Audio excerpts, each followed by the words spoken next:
ظالم کتے کو کھڑا کیا جاتا ہے بھونکنے کے لیے. نبی آخر الزمان صلی اللہ علیہ وسلم کی شان میں بھونکو. اس کو فنڈنگ کی جاتی ہے, اس کو حکومت کی پہرے داری دی جاتی ہے, سب کچھ, اور وہ بھونکتا ہے کہیں بیٹھ کر کے. اور پھر دیکھا جاتا ہے امت محمدیہ کو کہ یہ پوری بے ہوش ہوئی کہ نہیں ہوئی, پوری بے ہوش ہو گئی یا نہیں ہوئی. یہ آزمانے کے لیے کھڑا کیا جاتا ہے ہر دور میں. عربوں کو انہوں نے دیکھا بے ہوش ہو گئے, یہ کہیں کچھ کرنے والے نہیں, اس لیے ان کے سروں پر آ کر بیٹھ گئے. لیکن فخر ہے مجھے غریب نواز کے اس ہندوستان پر. یہاں پر بھی نشہ میں سالوں سے ہمیں مدہوش کیا گیا, اور پھر یہاں پر بھی چیک کرنے کے لیے کچھ پاکھنڈیوں کو کھڑا کیا گیا اور گستاخان رسول کو کھڑا کیا گیا بھوکو محمد عربی کی شان میں.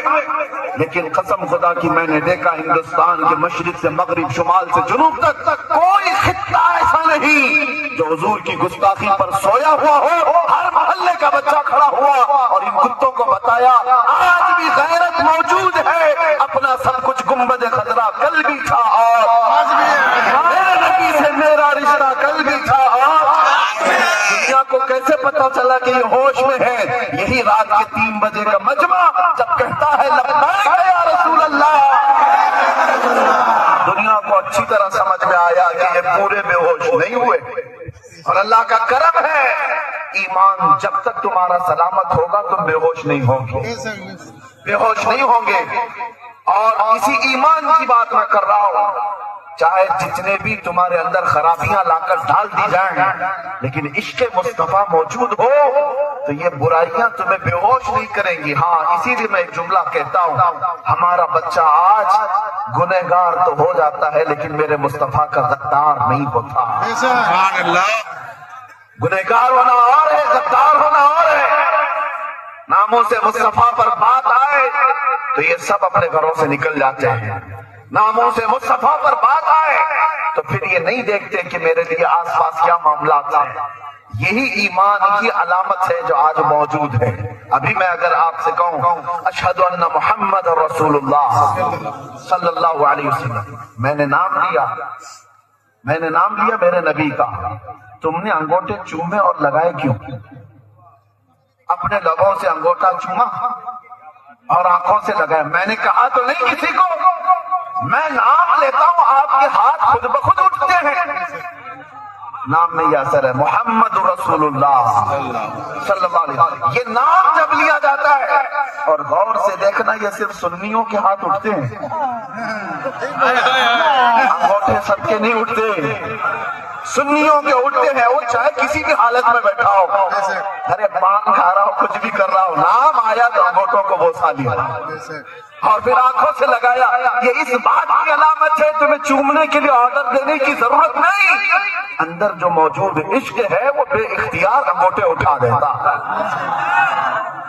اندر جو محبت ہے وہ علامت میں بتا رہا ہوں, علامت میں بتا رہا ہوں. کون کہتا ہے یہ مری ہوئی قوم ہے؟ کون کہتا ہے ہماری اس قوم کو بول بول بول کر کے نروس کر دیا گیا کہ یہ مری ہوئی قوم ہے, بکھری ہوئی قوم ہے, ٹوٹی ہوئی قوم ہے. ارے میں اس لیے آتا بھی ہوں, اگر مری ہوئی, ٹوٹی ہوئی, بکھری ہوئی قوم ہے تو ہمارا یہ نام پورے الیکشن میں چلتا کیوں ہے؟ کیا بات, سارے مدعے تو ہمارے ہیں, اور دجالی میڈیا کو ہمارے بغیر تو دکان بھی نہیں چل سکتی, ہمارے نام کے بغیر تو دکان بھی نہیں چلتی. 24 گھنٹے میں آپ دیکھو کسی کو بھی کھولو, ارے وہاں داڑھی تو دکھی جائے گی, ٹاپک تو کوئی ٹوپی دکھی جائے, کسی کا برقع دکھ جائے, کبھی مسجد کے مینار و منبر قرآن کی آیتیں, کل ملا کر کے گرم کرنے کے لیے. بلکہ حد تو یہ ہے کسی چلتے پھرتے نیتا کو جو کوئی پوچھتا ہی نہیں, فیم لینا ہے, مشہور ہونا ہے تو اسے ہمارے خلاف بھونکنا پڑتا ہے, ہمیں گالیاں دینی پڑتی ہیں. اسلام کو, قرآن کو جب بھونکتا ہے تو مشہور ہونے کی کوشش کرتا ہے. میں سوچتا ہوں ارے تیرے پاس کچھ تھا نہیں جو بول کے مشہور ہوتا, تجھے مشہور ہونے کے لیے بھی میرے دین کا سہارا لینا پڑتا ہے.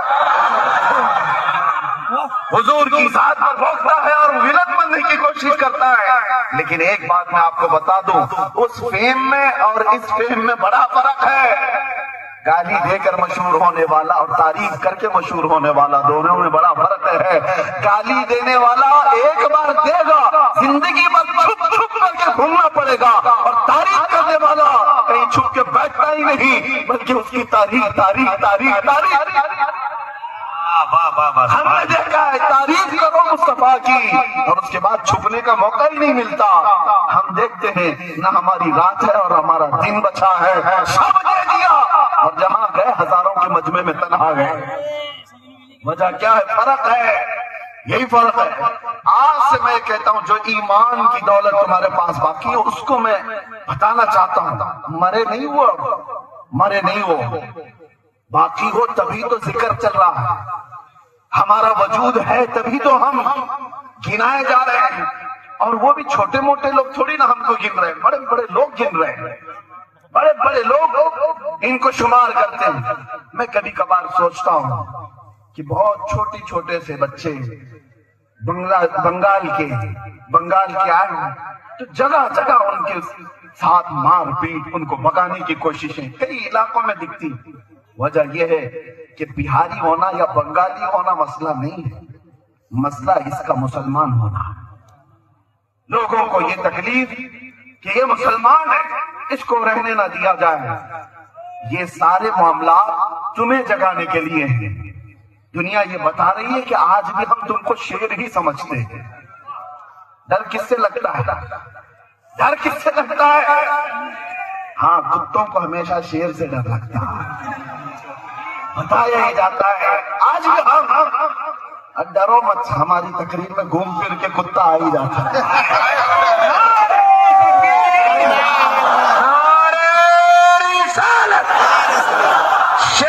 مسلک اعلیٰ حضرت شیر ہندوستان۔